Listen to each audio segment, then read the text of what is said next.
ಲೋಕ ಸಮರಕ್ಕೆ guarantee black mail ವಿಶೇಷ ಚರ್ಚಾ ಕಾರ್ಯಕ್ರಮಕ್ಕೆ ಮತ್ತೊಮ್ಮೆ ಸ್ವಾಗತ. ರಿಯಾಜ್ ಅಹಮದ್ ನಮ್ಮ ಜೊತೆ ಇದ್ದಾರೆ. ರಿಯಾಜ್, ಸರಿಯಾಗಿ ಇಂಪ್ಲಿಮೆಂಟೇಷನ್ನೇ ಆಗಿಲ್ಲ ಗ್ಯಾರಂಟಿ ಯೋಜನೆಗಳದ್ದು, ಅದರ ಹೆಸರಿನಲ್ಲೂ ಈಗ ಬ್ಲಾಕ್ ಮೇಲ್ ಮಾಡ್ತಾ ಇದ್ದಾರೆ ಅಂತ ಯುವ ನಿಧಿಯನ್ನು ಎಕ್ಸಾಂಪಲ್ ಆಗಿ ತಗೊಂಡು ಮೋಹನ್ ವಿಶ್ವ ಅವರು ಹೇಳ್ತಾ ಇದ್ರು.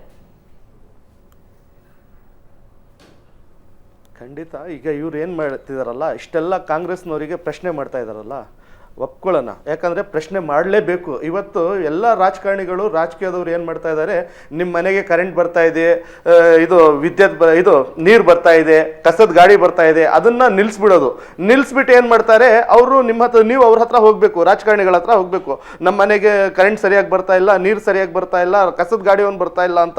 ಆವಾಗ ಅವ್ರು ಫೋನ್ ಮಾಡಿಬಿಟ್ಟು ಯಾಕೋ ಅಲ್ಲಿ ಹೋಗಿಲ್ಲ ಅಂತ ಹೇಳಿ ಒಂದು ನಾಟಕ ಮಾಡೋವಂಥದ್ದು. ಆಮೇಲೆ ನಾವು ಹೋಗಿದ ತಕ್ಷಣ ನಮ್ಮ ಕೆಲಸ ಮಾಡಿದ್ರು ಅಂತ ನಿಮಗೆ ಅನ್ಸ್ಬೇಕು. ಆ ರೀತಿ ಮಾಡುವಂತ ಕೆಲಸ ನಡೀತಾ ಇದೆ.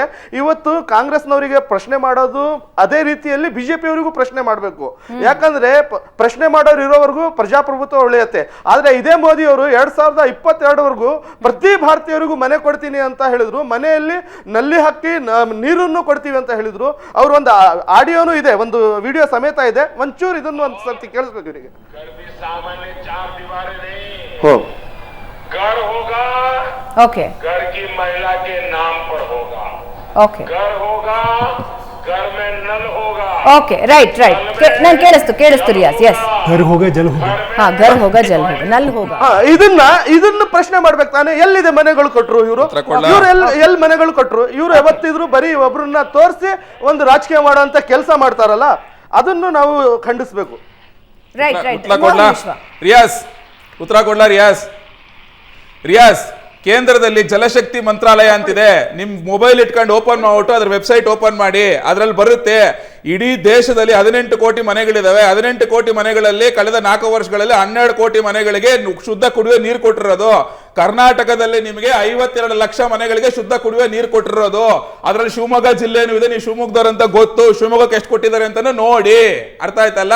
2019 ಕೆಂಪುಕೋಟೆಯಲ್ಲಿ ಮೋದಿ ಅವರಿಗೆ ಭಾಷಣ ಮಾಡೋದಕ್ಕಿಂತ ಮುಂಚೆ, ಅಂದ್ರೆ ಕಳೆದ 70 ವರ್ಷಗಳಲ್ಲಿ ಇಡೀ ದೇಶದಲ್ಲಿ ಕೇವಲ 12% ಮನೆಗಳಿಗಷ್ಟೇ ಶುದ್ಧ ಕುಡಿಯುವ ನೀರಿತ್ತು. ನಿಮಗೆ ನೆನಪಿದ್ರೆ ನಿಮ್ಮೂರಲ್ಲೂ ಅಷ್ಟೇನೇನೆ ನಲ್ಲಿ ನೀರು, ಒಂದು ರಸ್ತೆಗೆ ಒಂದು ನಲ್ಲಿ ಇರ್ತಿತ್ತು, ಎಲ್ಲ ಲೈನಿಗೆ ಬಿಂದಿಗೆ ತುಂಬಿಸ್ಕೊಂಡಾಗದು ಕಾಯ್ಕೊಂಡು ನಿಂತ್ಕೊಳ್ತಾ ಇದ್ರಿ. ಇವಾಗ ಆ ಪರಿಸ್ಥಿತಿ ಇಲ್ಲ. ಅರ್ಥ ಆಯ್ತಲ್ಲ? ನಾವೇನ್ ಹೇಳಿದೀವೋ ಅದನ್ನ ಮಾಡಿದೀವಿ. ನೀವು ನಮ್ಮಲ್ಲಿ ಹೊಳೆಗಳಿದಾವೆ, ಡ್ಯಾಮ್ಗಳಿದಾವೆ. ಈಗ ನೀವು ಹೇಳ್ತೀರಿ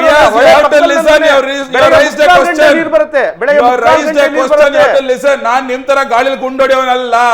ನಾನು ಫ್ಯಾಕ್ಟ್ಸ್, ಫಿಗರ್ಸ್, ನಂಬರ್ಸ್ ಇಟ್ಕೊಂಡು ಮಾತಾಡೋ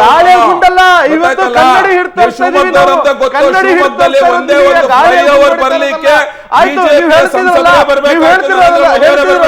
ಭಾರತದ ಭವಿಷ್ಯ, ಶಿಕ್ಷಣ, ವಿಜ್ಞಾನ, ತಂತ್ರಜ್ಞಾನದಲ್ಲಿದೆ. ಭಾರತದ ಭವಿಷ್ಯ ತಂತ್ರಜ್ಞಾನದಲ್ಲಿದೆ. ಇವತ್ತು ಅದನ್ನ ಉಚಿತ ಮಾಡಿ, ಇವತ್ತು ಶಿಕ್ಷಣ ಮತ್ತು ಆರೋಗ್ಯ ಉಚಿತ ಮಾಡಿ. ನೀವು ನಿಮ್ಮ ಹಾಸ್ಪಿಟಲ್, ನಿಮ್ಮ ಶಾಲೆಗಳು ಬಂದಾಗ್ತವೆ, ನಿಮ್ಮ ಹಾಸ್ಪಿಟಲ್ ಮತ್ತು ಶಾಲೆಗಳು ಬಂದಾಗ್ತವೆ.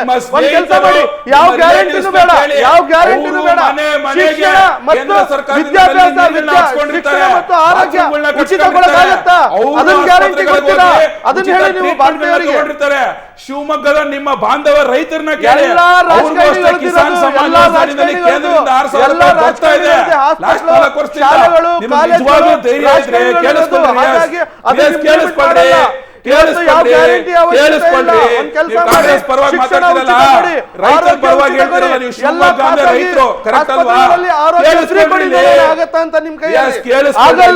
ನೀವು ಇಲ್ಲಿ ಗಾಳಿಯಲ್ಲಿ ಮಾತಾಡುವಂತ ಕೆಲಸ ಬಿಜೆಪಿ ಅವರು ಅದನ್ನೇ ಮಾಡ್ಕೊಂಡು ಬಂದಿರೋ. ಕೇಳಿಸ್ಕೊಳ್ಳಿ, ರೈತರ ಬಗ್ಗೆ ಕೇಳಿದ್ರಲ್ಲ ನೀವು, ಶಿವಮೊಗ್ಗ ರೈತರಿಗೆ ಕೇಳಿ. ಇಡೀ ದೇಶದಲ್ಲಿ ಕಿಸಾನ್ ಸಮ್ಮಾನ್ ಯೋಜನೆ ಅಡಿಯಲ್ಲಿ ಕೇಂದ್ರ ಸರ್ಕಾರ 6,000 ರೂಪಾಯಿ ರೈತರ ಅಕೌಂಟ್ ಹಾಕ್ತಿರೋ ಸಂದರ್ಭದಲ್ಲಿ ಭಾರತೀಯ ಜನತಾ ಪಕ್ಷ ಕರ್ನಾಟಕದಲ್ಲಿ ಅಧಿಕಾರದಲ್ಲಿದ್ದಾಗ BS ಯಡಿಯೂರಪ್ಪನವರು ಅಷ್ಟೇ, ಬಸವರಾಜ ಬೊಮ್ಮಾಯಿ ಅವರು ಅಷ್ಟೇ, ಕೇಂದ್ರದ 6,000 ಜೊತೆಗೆ 4,000 ಸೇರಿಸಿ 10,000 ಕೊಡ್ತಾ ಇದ್ರು. ಈಗ ಕಾಂಗ್ರೆಸ್ ಸರ್ಕಾರ ಅಧಿಕಾರಕ್ಕೆ ಬಂದ ಮೇಲೆ ಆ 4,000 ನಿಲ್ಲಿಸಿದೆ. ನಿಮಗ್ ಬದ್ಧತೆ ಇದ್ರೆ ನೀವು ಇದನ್ನ ಕೇಳಬೇಕು ಕಾಂಗ್ರೆಸ್ ಸರ್ಕಾರನ. ಗೊತ್ತಾಯ್ತಲ್ಲ? ಯಾಕೆ ನಿಲ್ಸಿದ್ರಿ, ಯಾಕೆ ರೈತರ ವಿರುದ್ಧ ನಿಂತ್ಕೊಡ್ರಿ ನೀವು ಅಂತ ಹೇಳ್ಬಿಟ್ಟು. ಇದೇ ಬಾಲಕೃಷ್ಣನ್ ಪ್ರಶ್ನೆ ಕೇಳ್ರಿ. ಮಾಗಡಿ ಕಾನ್ಸ್ಟಿಟ್ಯೂಷನ್ ನೀವು ಇಷ್ಟೆಲ್ಲ ಗ್ಯಾರಂಟಿ ಕೊಡಲ್ಲ. ಕೆಲಸ ಮಾಡಿ, ಆರೋಗ್ಯ ಫ್ರೀ, ಶಿಕ್ಷಣ ಫ್ರೀ ಮಾಡಕ್ಕಾಗತ್ತ ಅಂತ ಹೇಳಿ. ಆರೋಗ್ಯ ಫ್ರೀ, ಶಿಕ್ಷಣ ಫ್ರೀ, ಎಲ್ಲರೂ ಆಗ್ಲಿ, ಖಾಸಗಿ ಆಗ್ಲಿ, ಸರ್ಕಾರಿ ಆಗ್ಲಿ, ಪ್ರತಿಯೊಂದರಲ್ಲೂ ಫ್ರೀ ಅಂತ ಮಾಡಕ್ಕೆ ಯೋಚನೆ ಮಾಡಿ.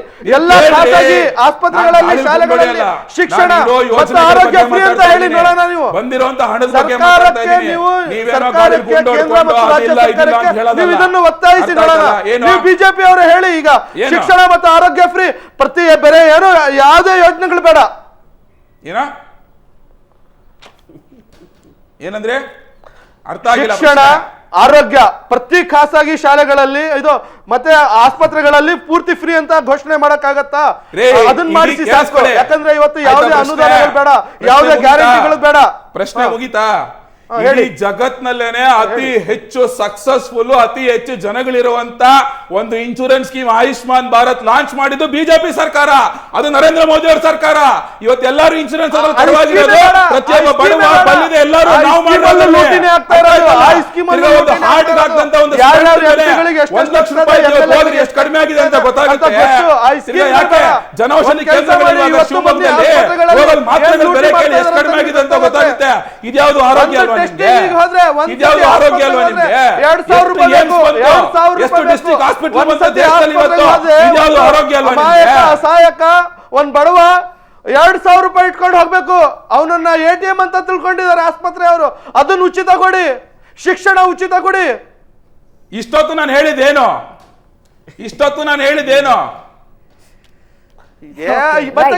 ನಾನು ಇಷ್ಟೊತ್ತು ಹೇಳಿದ್ದೇನ್ರಿ? ನಾವು ಅದನ್ನ ಹೇಳ್ತಿದೀವಲ್ಲ, ಅಕ್ಕಪಕ್ಕ ಮನೆಯವ್ರನ್ನು ಕೇಳಿ, ಅವರು ಮಾಡ್ಕೊಂಡಿರ್ತಾರೆ ಆಯುಷ್ಮಾನ್ ಭಾರತ್ ಕಾರ್ಡ್, ಅವರು ಕೇಳ್ರಿ, ನಿಮ್ ಬಾಂಧವ್ರನ್ನ ಕೇಳ್ರಿ, ನಿಮ್ ಸ್ನೇಹಿತರನ್ನ ಕೇಳ್ರಿ, ಅವ್ರು ಹೋಗ್ತಿರ್ತಾರೆ ಆಸ್ಪತ್ರೆಗೆ, ಅದ ಆಯುಷ್ಮಾನ್ ಭಾರತ್ ಕಾರ್ಡ್ ಇಟ್ಕೊಂಡು.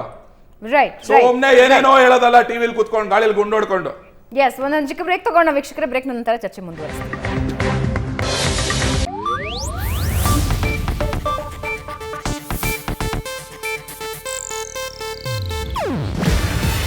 ಇದು ಏಷ್ಯಾನೆಟ್ ನ್ಯೂಸ್ ನೆಟ್ವರ್ಕ್ ಪ್ರಸ್ತುತಿ. ನೀವು ನೋಡ್ತಿದ್ದೀರಾ ಏಷ್ಯಾನೆಟ್ ಸುವರ್ಣ ನ್ಯೂಸ್.